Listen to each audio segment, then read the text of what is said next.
Every one of us, at some point, has felt the weight of stress, worries, or endless thoughts. We try so hard to find peace, through money, success, relationships, or entertainment, but strangely, the more we chase it outside, the further it seems to slip away.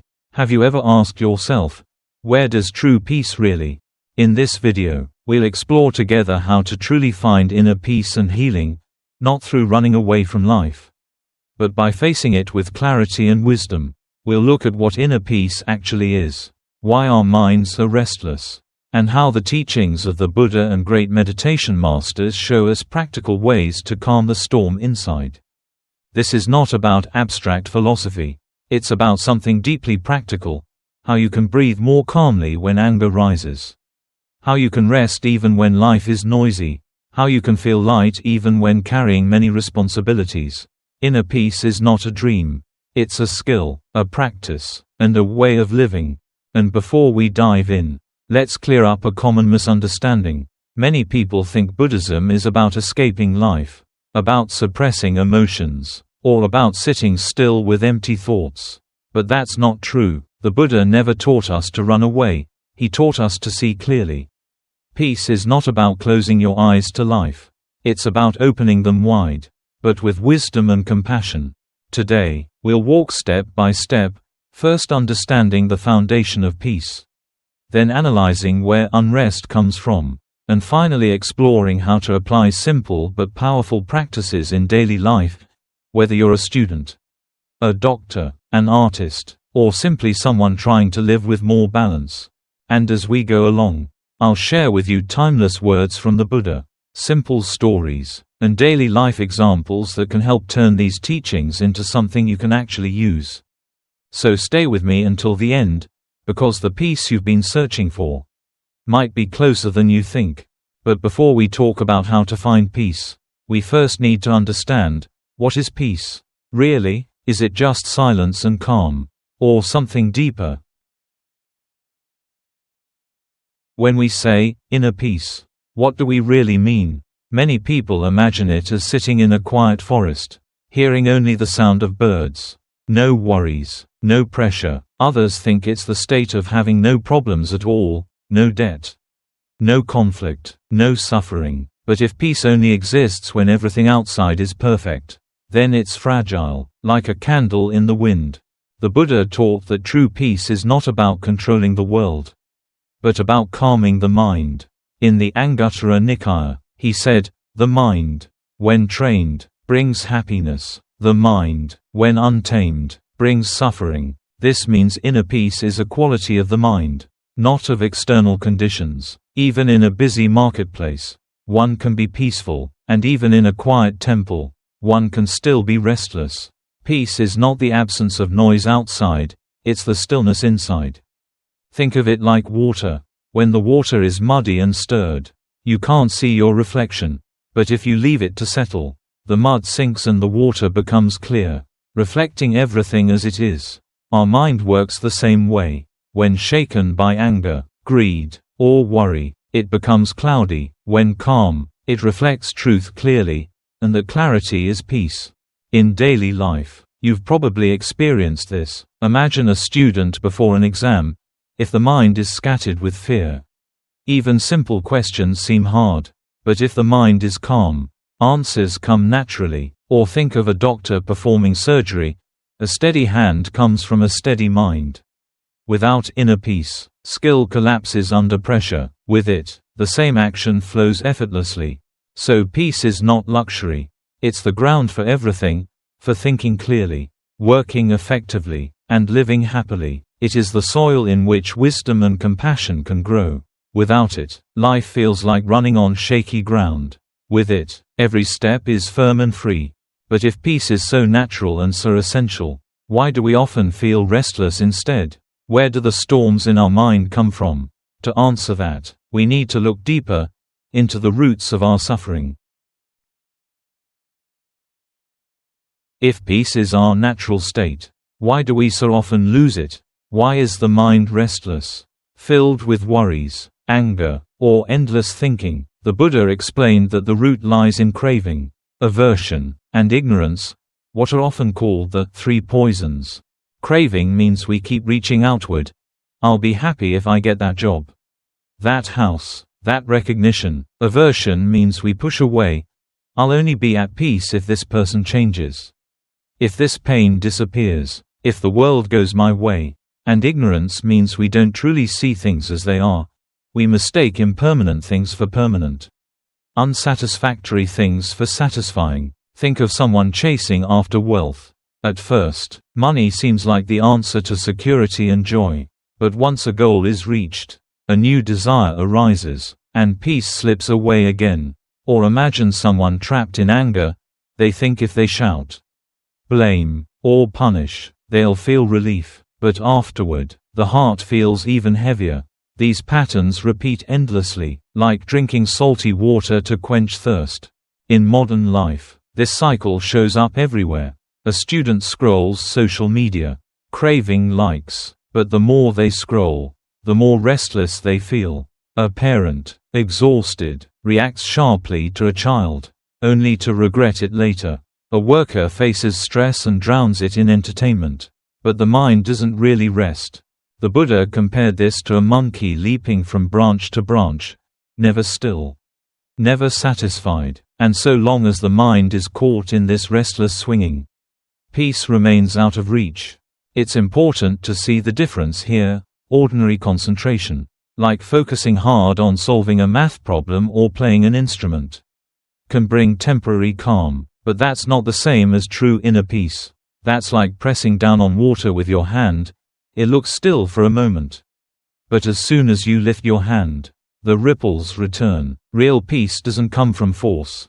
It comes from understanding. So the question is, if craving, aversion, and ignorance are the roots of our unrest, how can we actually transform them? What concrete steps can we take in daily life to heal and cultivate real peace? If we know that craving, aversion, and ignorance disturb our minds, then the path to peace is learning how to transform them. The Buddha gave us very practical tools, not abstract theories, but methods we can apply every single day. The first tool is mindful breathing. The Buddha said in the Satipatthana Sutta, breathing in, I know I breathe in. Breathing out, I know I breathe out. It sounds simple, almost too simple. But this is the doorway. When you come back to your breath, you come back to yourself. In that moment, you are no longer pulled into the past or the future, you are present. And peace only exists in the present. Try it the next time you're upset. Before reacting, pause, inhale deeply, exhale slowly. Even 3 mindful breaths can calm the fire before it spreads. The second tool is awareness in daily activities. Washing dishes, walking to work, eating a meal, these can all become moments of practice. A Zen master once said, when washing the dishes, just wash the dishes, which means, don't rush through it wishing it were already over. Don't let your mind wander in complaints or plans. Just be fully there, aware of the warm water, the movement of your hands. That presence itself is peace. The third tool is seeing impermanence. The Buddha often reminded us, all conditioned things are impermanent.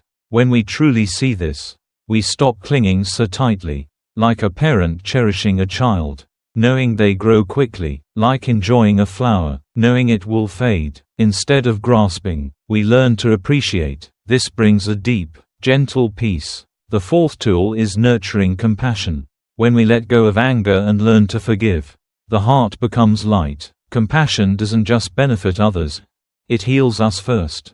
Imagine carrying a heavy stone of resentment everywhere, exhausting. Putting it down is freedom. These practices don't require special conditions. A student can practice while reading, a doctor while caring for patients, an artist while playing music, a worker while walking home. Each act can be a step into peace, if done with mindfulness. And here's the key. Peace is not found in one grand moment, but in countless small moments, repeated with care, like drops of water filling a jar, little by little, until it overflows. But peace is not only about calm and relaxation. If we stop here, we might mistake temporary comfort for liberation. So let's look deeper, beyond calmness. What does true peace really point to? Up to now, we've seen peace as calmness, as balance in daily life. But the Buddha pointed to something deeper. Peace is not just about feeling relaxed, it is the very foundation of wisdom and freedom. Why? Because when the mind is agitated, it cannot see clearly, just like a mirror shaken cannot reflect a clear image. A restless mind cannot perceive truth. But when peace arises, clarity arises, and in that clarity, wisdom shines. The Visuddhimagga, the path of purification, says that tranquility, samatha, and insight, vipassana, are like two wings of a bird. Peace alone can make the mind calm, but not free. Wisdom alone can be sharp, but without calm, it becomes scattered. Only when peace and wisdom support each other can the bird truly fly.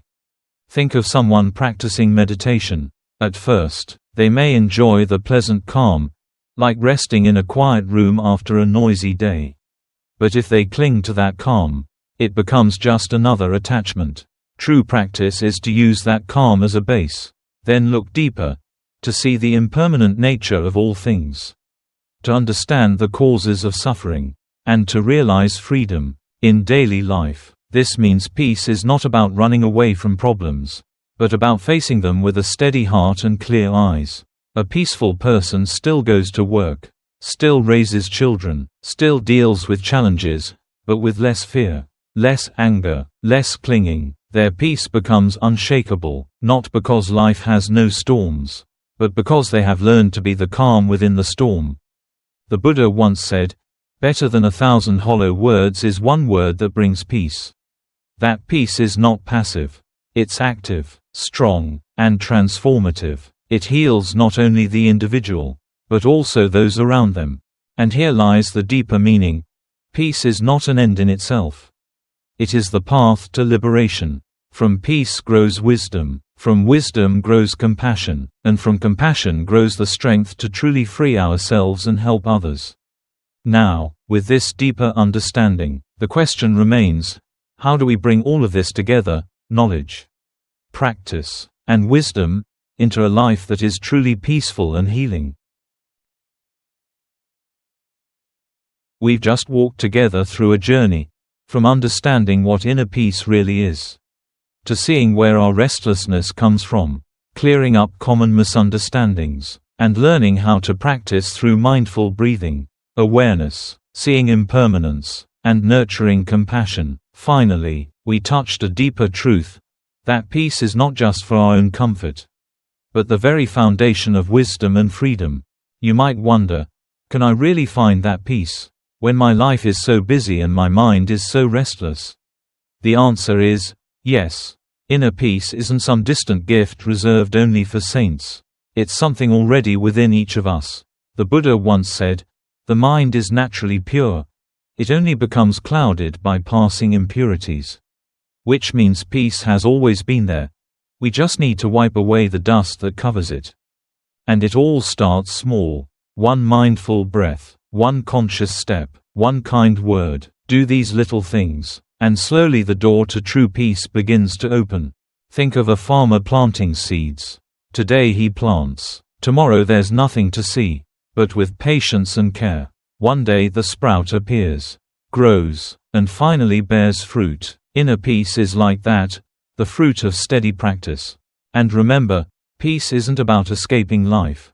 It's about living more deeply in it. A peaceful person works more wholeheartedly, loves more sincerely, and faces difficulties with strength.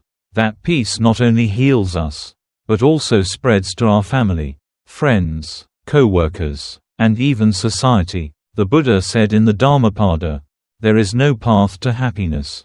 Happiness is the path." The same is true with peace. You don't have to wait until life is perfect, until there are no storms. The moment you return to your breath, the moment you live fully in the present, peace is already there. So right now, take a deep breath, feel that you are alive, that you still have the chance to love, to practice, to grow. Peace is not somewhere far away, it's right here. In each breath, in each step, in each moment of mindfulness you bring into your life. May all of us, Through mindfulness, concentration, and wisdom, find true inner peace, so we can heal ourselves and help heal the world. As the Buddha said in the middle-length discourses, in this world, whoever keeps the mind unshaken, whoever is not stained by defilements, that person will find true peace. So here is the final reminder. Peace is not something far away. Peace is you, when you return to yourself. And if you feel these reflections bring you strength, I invite you to keep walking with us on this path, to plant more seeds of peace, nurture wisdom, and follow the bright way that the Buddha has shown.